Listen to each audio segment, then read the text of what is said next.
मेरे जीजा को सफेद घोड़ी की सवारी करने का बड़ा शौक था। वो अक्सर हंसते हुए मुझसे कहा करते थे कि साली एक दिन तो मुझे तुम्हारी सफेद घोड़ी की सवारी जरूर करनी है। मैं उनकी बात को मजाक समझकर हंस देती थी और बात वहीं खत्म कर देती थी। लेकिन धीरे धीरे यह बात रोज दोहराई जाने लगी। उन दिनों मेरी शादी को ज्यादा वक्त नहीं हुआ था। मेरी शादी एक साधारण तरीके से हुई थी क्योंकि मैं एक गरीब परिवार से थी और मेरे माँ पिता ने अच्छे रिश्ते को देखकर कम उम्र में ही मेरी शादी कर दी थी। मेरे पति अच्छे इंसान थे, पढ़े लिखे थे और काम के सिलसिले में ज्यादातर विदेश में रहते थे। शादी की पहली रात हर लड़की की तरह मेरे भी कई सपने थे। वह रात मेरे लिए बहुत खास थी, लेकिन उसी रात मेरे पति ने मुझे बताया कि उन्हें अगले ही दिन जरूरी काम से विदेश जाना होगा। ये सुनकर मेरा दिल बैठ सा गया था। नई नई दुल्हन थी, चाहकर भी उन्हें रोक नहीं पाई। सुबह जब वह जाने लगे तो मैंने मन भारी करके उन्हें विदा किया और खुद को संभाल लिया। उनके जाने के बाद घर बहुत सूना लगने लगा। ससुराल में ज्यादा लोग नहीं थे, इसलिए ज्यादातर वक्त मैं अकेली ही रहती थी। घर के कामों में खुद को व्यस्त रखने की कोशिश करती थी, लेकिन खालीपन अक्सर मुझे घेर लेता था। घर के पीछे एक छोटा सा अस्तबल था, जहाँ कुछ घोड़े रखे हुए थे। उनमें से एक सफेद घोड़ी थी, जिसकी नीली आंखें और शांत स्वभाव मुझे बहुत सुकून देता था। मुझे बचपन से जानवरों से लगाव था, इसलिए मैं रोज अस्तबल में जाकर घोड़ों को चारा देती और कुछ देर उनके पास बैठ जाती थी। खासकर वह सफेद घोड़ी, जैसे मेरी तन्हाई समझती हो। मैं उससे बातें करती, अपने मन की बातें कह देती और मुझे हल्का महसूस होता। कुछ ही समय बाद मेरे जीजा हमारे घर आ गए। उन्हें पास के कॉलेज में आगे की पढ़ाई करनी थी, इसलिए कुछ समय के लिए हमारे साथ रहने वाले थे। जब वह पहली बार घर आए तो बड़े अपनेपन से मिले। बोले कि साली शादी के बाद तो तुम और भी जिम्मेदार और समझदार लगने लगी हो। मैं थोड़ा शर्मा गई, लेकिन उनकी बातों में कोई बनावट नहीं थी। वह स्वभाव से खुले दिल के इंसान थे। धीरे धीरे घर का माहौल थोड़ा जीवंत हो गया। सुबह शाम बातचीत होने लगी, चाय पर बातें होने लगी और मुझे भी अकेलापन कम महसूस होने लगा। लेकिन उनके मजाक में कही जाने वाली वही बात फिर शुरू हो गई कि साली सफेद घोड़ी की सवारी कब करवाओगी। मैं इसे उनके घोड़ों के शौक से जोड़कर हंसकर टाल देती थी। समय बीतने लगा। कुछ दिनों बाद मैंने महसूस किया कि जीजा रात को देर तक जागते रहते थे। कभी कभी उनके कमरे से अजीब सी आवाजें आती, जैसे कोई अभ्यास कर रहा हो। दिन में वह अक्सर मोबाइल में कुछ वीडियो देखते रहते और मुझे देखते ही फोन अलग रख देते।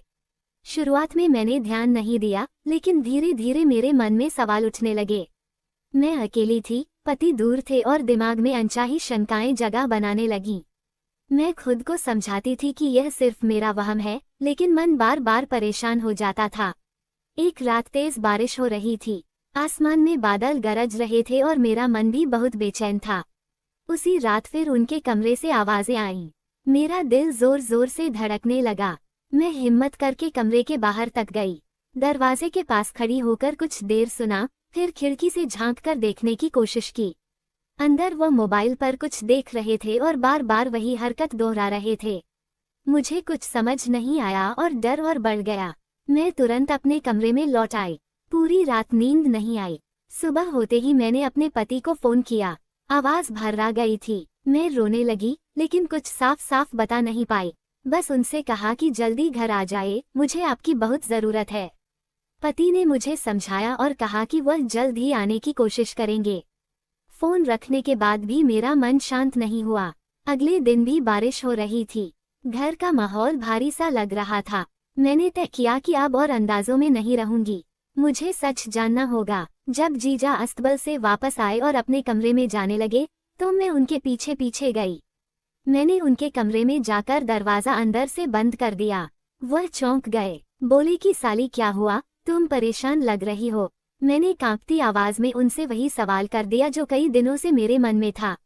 मैंने कहा कि आप रोज सफेद घोड़ी की सवारी की बात करते हैं, रात को अजीब तरह की आवाजें आती हैं, मोबाइल में क्या देखते रहते हैं, मुझे सब साफ साफ बताइए। कुछ पल वह चुप रहे। फिर उन्होंने गहरी सांस ली और बोले कि साली तुम जो सोच रही हो, वैसा कुछ भी नहीं है। उन्होंने बताया कि उन्हें बचपन से घोड़ों का बहुत शौक है। एक बार घोड़े से गिरने की वजह से उन्हें चोट लग गई थी, इसलिए घरवालों ने उन्हें सवारी से दूर रहने को कहा। लेकिन मन का शौक मन में ही रह गया। जब वो यहाँ आए और सफेद घोड़ी को देखा तो पुरानी यादें ताज़ा हो गईं। वह मोबाइल पर घोड़ों की ट्रेनिंग और देखभाल के वीडियो देखते थे ताकि डर को दूर कर सकें और सही तरीके से सवारी करना सीख सकें। रात को वही अभ्यास करते थे। उनकी बात सुनकर मेरे पैरों तले जमीन खिसक गई। मुझे अपनी सोच पर बहुत शर्म आने लगी। मैंने बिना सच जाने गलत अर्थ निकाल लिया था। उसी पल मुझे एहसास हुआ कि गलतफहमी कितनी बड़ी हो सकती है। उनकी बातें सुनते ही मेरी आंखों में आंसू आ गए थे। मुझे अपनी ही सोच पर शर्म आ रही थी। मैं जिस डर और शक में जी रही थी, वह सब मेरी अपनी कल्पना निकली। मैंने सिर झुका लिया और बहुत धीमी आवाज में उनसे माफी मांगी। जीजा ने बड़े सादे शब्दों में कहा कि साली, इसमें तुम्हारी कोई गलती नहीं है। अकेलापन इंसान को ज्यादा सोचने पर मजबूर कर देता है। अगर समय रहते बात साफ हो जाए तो रिश्ते बच जाते हैं। उनकी बातों ने मेरे मन का बोझ थोड़ा हल्का कर दिया था। उस दिन के बाद मेरे मन में उनके लिए कोई डर या शक नहीं रहा। सब कुछ फिर से सामान्य होने लगा। घर का माहौल पहले जैसा हो गया। जीजा अब भी घोड़ों के अस्तबल में जाते थे, लेकिन अब मुझे सब साफ साफ पता था। मैं भी कभी कभी उनके साथ चल देती थी। सफेद घोड़ी भी अब हमें देखकर शांत रहती थी, जैसे वह भी समझ गई हो कि गलतफहमी का बादल छट चुका है। कुछ दिन बाद मेरे पति का फोन आया। उन्होंने बताया कि वह अपना काम लगभग पूरा कर चुके हैं और बहुत जल्द घर लौटने वाले हैं। ये सुनकर मेरा दिल खुशी से भर गया। मैंने जीजा को ये खबर बताई तो वह भी खुश हुए। बोले कि अब तुम्हारा अकेलापन खत्म होने वाला है। पति के आने से पहले के दिन मेरे लिए थोड़े भावुक थे। मैं सोच रही थी कि अगर मैंने जल्दबाजी में अपनी शंका किसी से कह दी होती तो न जाने क्या हो जाता। एक गलत सोच किसी की इज्जत, किसी रिश्ते और पूरे परिवार की शांति छीन सकती थी। कुछ ही दिनों बाद मेरे पति घर लौट आए। उन्हें देखकर मेरी आंखें भर आईं। उन्होंने मुझे गले लगाया और कहा कि अब वो मुझे कभी अकेला महसूस नहीं होने देंगे। उस रात घर में एक अलग ही सुकून था। जीजा ने भी बड़े सम्मान और अपनापन के साथ उनका स्वागत किया। अगले दिन हम सब साथ बैठकर बातें कर रहे थे। मैंने अपने पति को सब कुछ साफ साफ बता दिया कि कैसे मैं गलतफहमी में घिर गई थी और कैसे सच सामने आया। मेरे पति ने बहुत समझदारी से बात सुनी और कहा कि अच्छा हुआ समय रहते सच सामने आ गया, वरना बिना वजह किसी रिश्ते पर दाग लग जाता। उस दिन मुझे ये बात बहुत गहराई से समझ में आ गई कि हर बात का मतलब वही नहीं होता जो हमें दिखता है। कई बार हमारे डर और सोच ही हमें सच्चाई से दूर कर देते हैं। जीजा कुछ समय बाद अपनी पढ़ाई पूरी करके वापस चले गए। जाते वक्त उन्होंने बस इतना कहा कि साली, हमेशा सच जानने की कोशिश करना, क्योंकि शक सबसे पहले रिश्तों को मारता है। उनके जाने के बाद मैं काफी देर तक सोचती रही। सफेद घोड़ी आज भी अस्तबल में थी और मैं आज भी उसके पास जाती थी, लेकिन अब मन में कोई उलझन नहीं थी। मेरे पति मेरे साथ थे और घर में फिर से खुशियां लौट आई थीं। आज जब मैं पीछे मुड़कर उन दिनों को याद करती हूँ तो महसूस होता है कि अगर मैंने धैर्य न रखा होता तो एक छोटी सी गलतफहमी बहुत बड़ा तूफान बन सकती थी। इस पूरी घटना ने मुझे ये सिखाया कि रिश्तों में भरोसा सबसे जरूरी होता है और बिना सबूत किसी के बारे में गलत सोच लेना सबसे बड़ी भूल है। जिंदगी ने मुझे समय रहते सही सबक सिखा दिया था। दोस्तों, अगर आपको ये कहानी अच्छी लगी हो तो लाइक करें, शेयर करें और चैनल को सब्सक्राइब करें।